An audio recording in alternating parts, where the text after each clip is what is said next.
It's another normal morning in town when Aaron finds a mysterious package at his door. Inside there's an old videotape, and Aaron quickly goes to buy an old camera to watch it while ignoring his brother's demanding texts about using the money for a car battery. Moments later, Aaron and his brother Justin watch the video together, discovering it came from Camp Arcadia, a group they belong to as kids. Anna appears on the screen saying everyone is well and happy, and that they look forward to the ascension. Justin's angry that his brother spent money on a camera just for this, but Aaron ignores it and points out that everyone is alive when in the past Justin said the group would end things. While Aaron remembers Camp Arcadia as a friendly community, Justin insists they're a UFO death cult and that the ascension is a plan to die. Afterward, the brothers go back to their poorly paid cleaning job. They have instant noodles for lunch, and Aaron keeps bringing up Camp Arcadia, pointing out how they were always well fed there. The argument continues while Aaron cuts Justin's hair, and Aaron insists the camp hadn't been a cult, not remembering any talk about death. Justin is absolutely sure they were a cult and that he saved his brother when they escaped, so they should keep up with the deprogramming sessions or they won't get financial aid. Aaron doesn't want to go to deprogramming anymore and cuts Justin's hair badly on purpose before leaving the room in a tantrum. Later, Justin goes to his deprogramming therapy session, where he shares what happened. He knows Aaron isn't happy with this life and that he cries in his sleep. Justin also thinks Aaron resents him for having pulled them out of the cult and going to the press about it, but for Justin, thinking for himself is more important. He's tired of having always to take care of Aaron. The next day their brothers discuss their financial problems, the cause being that nobody wants to hire ex-cultists. This is also the reason why it's hard for them to make friends or have girlfriends. Aaron confesses he wants to go back to Camp Arcadia for at least one day to say goodbye properly and have closure, and Justin finally gives in. Later in therapy, Aaron says he knows Justin is trying, but he's a total disaster, and it makes Aaron feel like he doesn't have control of his own life. He won't mention this to Justin though because he can't do that to his own brother. Sometime later, the brothers take their car to San Diego to visit the camp. Their argument comes up again with Aaron saying it wasn't a cult, it was a commune, but Justin disagrees. He keeps mentioning group death, worshipping a deity in the forest that nobody knows about, and gelding, but Aaron doesn't remember any of that. The siblings' parents died in a car accident many years ago, and when they passed by the accident site, they stopped to pay their respects. Aaron notices someone left a drawing, but Justin says they made it years ago, which doesn't explain how it still looks brand new. There also are some weird sticks along the road. Justin gets a bit weirded out when he notices both sides of the road look exactly the same, but when he turns around once again, the road has suddenly changed. He decides they better get going yet still refuses to let Aaron drive.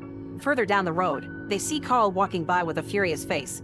When they finally make it to Camp Arcadia, they find Dave at the entrance with a creepy smile on his face, but he doesn't say anything. Hal gives them a warm welcome and immediately takes the siblings to have lunch where they reunite with Tim, Anna, and Shane. They also meet newcomer Lizzie. Dave is sitting nearby, and the creepy smile never disappears from his face. Anna comments on how much the brothers have grown up, but nobody seems to realize people in the camp still look the same. The brothers learn that the beer they're drinking is made here in camp and the money they make by selling it is their main source of income. Afterward, the brothers go to leave their things in the bedroom, where they find a post-it that says please be quiet. Aaron admits he's interested in Anna, but Justin reminds him they're all 20 years older than him. They just don't look it. Then Justin goes out for a run, noticing that people seem to be happy here in the commune. When he reaches the road, Carl passes by him again, but he won't say hi. In the evening, the group gathers around the bonfire to drink and have fun. Hal invites Justin to his cabin to show him an equation on his board that he hasn't been able to solve yet. He also wonders why the brothers came back, and when Justin mentions the video, Hal says he has no idea what he's talking about. Hal explains that the ascension has never had anything to do with death and that there's something bigger than them out there. Afterward, they go back outside, where Shane is showing off magic tricks. Justin picks a card, and when Shane tries to guess it, Justin says it's wrong, so Shane tries something different. He throws a ball up in the air, yet it doesn't come back down until Shane opens Justin's hand, and the ball lands right on his palm. Meanwhile, Aaron chats with Anna, who makes the clothes for the camp. She invites him to his cabin to show him her designs, and Aaron shares how much he dislikes his life right now. Moments later, the group gathers around a rope where they play the struggle. A person is supposed to pull at the rope, which hangs from the sky, to represent their personal struggle with passion and growth. It looks very mystical, but Justin is sure Dave is on a ladder holding the rope in the dark. Aaron volunteers to go first, but his first attempt is a failure. He insists on trying again, and this time, he ties the rope around his body. The plan works and he manages to pull the rope off, claiming a personal victory. Hal asks Justin to go next, and he doesn't want to but gives in to social pressure. Justin tries to pull, but the rope immediately makes him fall, hurting his hand. At that moment, Justin notices Dave is in the crowd, which leaves him wondering who is holding the rope since everyone is there. Afterward, Lizzie takes care of Justin's wound, and Justin notices a drawing she made of two big eyes on the sky. Hal comes by to apologize for what happened and tells Justin to have fun with Lizzie before taking out a cigarette. Justin is creeped out by the implications and decides to leave for the night. He walks back to his cabin with Aaron, who asks to stay one more day. Justin doesn't like the idea but gives in because he can tell Aaron's in a better mood here. As they keep on walking, they come across Tim standing in front of a locked door, and the old man explains they keep the brewing equipment there. Outside their cabin, the brothers find another post-it note. Justin can't sleep and wakes Aaron up to chat, asking him about Anna. Aaron admits they've been flirting, and while Justin is happy for him, he also points out Annie used to be interested in Aaron years ago, which was creepy because he was a minor back then. The next day, the siblings go to the woods to practice shooting. Justin is very good at it but his last shot fails, and when he picks the bullet from the ground, he's shocked to discover the bullet still looks like it hit something. After doing some fishing, Justin goes for a run, and when he meets Carl, he tries to approach him. Carl runs away, and when Justin tries to follow him, he discovers Carl is gone and there's only a shoe left on the road. Moments later, Justin is startled when he comes across a trailer that starts to shake. Suddenly a gust of wind hits Justin, and after the sky goes dark for a few seconds, Justin looks down to find a bunch of Polaroids on the ground. As he picks one up, a tree falls behind him, and now he's scared and confused so he decides to return to the camp. Nearby, there's a tent surrounded by the weird sticks. Inside something keeps bumping against a surface, and a clock at the entrance keeps going back a few minutes over and over. Later in camp, the group is having a karaoke night, and Justin doesn't understand why there's a note asking them to keep quiet here. Justin asks how to talk in private and tells him about what happened before showing him the Polaroid, which depicts the lake with a buoy. He thinks something is watching him, something he felt as a boy and thought it was his imagination, but now he's having second thoughts. Hal explains this commune doesn't have a leader with all the answers, and that he deals with his own theories with the equation but Justin must find his own personal way to understand. Then Hal points at the sky and Justin is shocked to discover 2 moons. Hal says 2 moons means truth, and the third one will equal ascension. He also advises Justin to go to the spot on the Polaroid for answers. Meanwhile, Aaron has fun with the karaoke and lets Anna convince him to share some recreational uppers with her. Then Anna takes Aaron to the area outside the camp, revealing some mirror-like circles all over the place that reflect the landscape. Aaron wonders if this is why Anna sent him the video, but she doesn't know what he's talking about. When Justin returns to the group, he sees Lizzie doing more sketching, this time depicting a crazy guy with guns. Justin decides to leave for the night and bumps into Jennifer, who is crying alone. She's the one that has been leaving notes because she can't sleep with all the noise. She explains she knows everyone here is brainwashed and she would love to leave, but she's looking for her husband Mike, who got lost around here. Hal promised he'd help her, but nothing has been done since. Upset, Jennifer decides to leave, and when Justin turns around, he finds Tim guarding the locked door again. The next day, Justin and Aaron go fishing, and they agree there's something out there. Aaron wants to stay in the camp for good, but Justin is still wary, and he decides to look for the answers. He jumps into the water in the buoy area and comes out with a metal box. He's also terrified and tells Aaron to quickly row back before whatever is down there catches them. As the boat moves, a giant shadow shows a mysterious shape on the water. When the brothers make it to the shore, they open the box and under a bunch of rocks they find another tape. Disappointed, Justin announces they're leaving. Later over dinner, the brothers announce they'll leave, and Lizzie discs Justin a drawing of a terrifying night creature. Hal decides to play the tape they found in the lake, and everyone's shocked to see a recording of Justin and Aaron when they were younger, telling everyone in town about the camp being a cult. Hal says this is a message from the guardian entity to show it forgives them, but the brothers feel humiliated and leave the building. Immediately Hal goes after them and says he forgives them for all the lies Justin told the press, causing Aaron to get furious when he finally understands there was never any death cult. Justin defends himself, saying he's always known there's something wrong here and he wanted to protect his brother, but Hal accuses him of just wanting control and points out all his lies made it very hard for them to sell their products to the city, who considered them wackos. At that moment Justin sees Jennifer nearby and comments on how Hal hasn't helped her as he promised.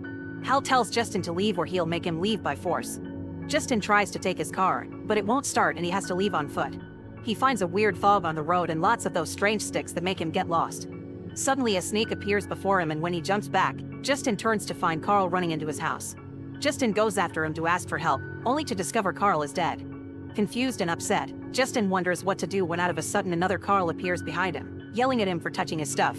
Justin doesn't understand how he can see 2 Carls at the same time, so a live Carl takes him outside to explain. It turns out this area is stuck in time loops that repeat tragic events to keep the entity entertained. To reset the time, you have to end things for yourself, otherwise the entity will do it for you and will be much crueler.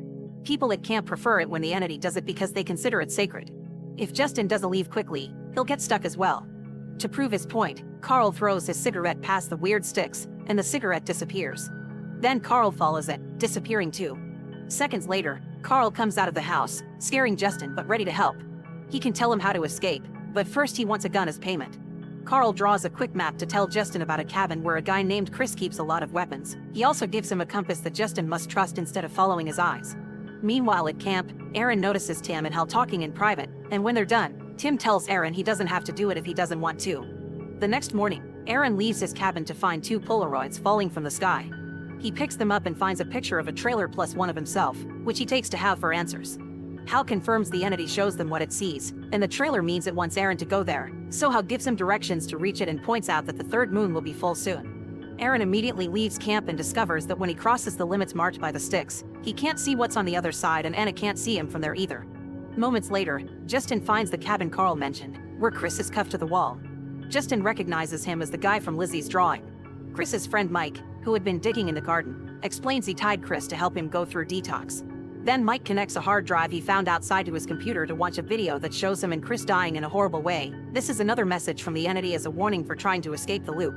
Mike wants to help Justin escape too, so he gives him the gun and tells him about his life outside the loop, mentioning a wife that liked to leave notes around the house. Justin realizes this is Jennifer's husband but decides not to share that detail. He leaves after wishing Mike good luck, and Mike proceeds to light the house on fire. At that moment Justin realizes he left his map inside, but when he's about to go back, the loop resets it all to the time before he arrived. In the meantime, Aaron finds the trailer and the tech with the clock.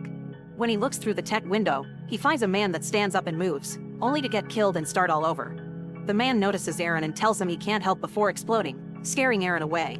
Sometime later, Justin is trying to make his way back to Carl and comes across another trailer with a cougar that snarls at him but leaves him alone. At that moment Aaron enters this loop, and both brothers confess they're lost. They approach the trailer and find a note from the owner saying anyone can use the recreational flowers from the garden, but the brothers prefer to leave.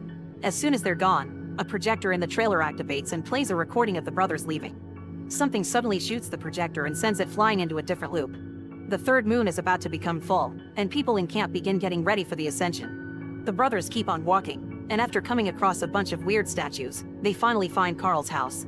He isn't around but he did leave the map, so Justin grabs it and leaves the gun in its place. Aaron takes a moment to tell Justin that he doesn't want to leave the camp and he doesn't mind the idea of the loop. He gets to be immortal and he'd rather repeat his death than keep on repeating the awful routine Justin puts him through.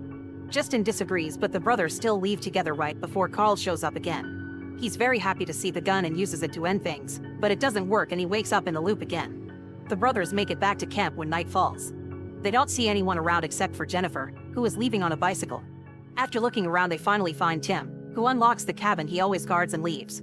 The siblings enter the cabin and discover a huge amount of tapes with a TV that turns on by itself, showing the last few days at camp from the entity's point of view. It also shows the group gathering around the bonfire, where a rope falls from the sky when the third moon is completely full. Terrified of the meaning, Aaron runs outside, but it's too late. The only things left are people's clothes. Justin tries to comfort Aaron by pointing out that the loop will bring them back later. He also says he'll feel guilty if he leaves Aaron here, so he'll stay too. Aaron wonders if Justin is respecting his decision, and when Justin confirms it, Aaron decides they're leaving. Justin is very confused, thus Aaron explains that all he ever wanted was for his brother to give him the power of choice. At that moment the camp begins to reset with a force similar to a hurricane. The brothers run away, but the car won't start, so they have to push it. Aaron explains he wants to be equals with Justin, and Justin accepts by letting Aaron drive.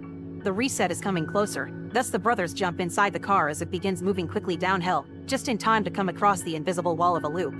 The siblings close their eyes, preparing for the worst, but luckily they cross just in time to avoid getting stuck and they reappear on the other side of the road, where it's already morning. As the brothers celebrate their escape and make their way back to town, the group reappears in the camp, ready to start the next loop. Make sure to subscribe and turn on notifications so you can watch more videos like this. Thanks for watching.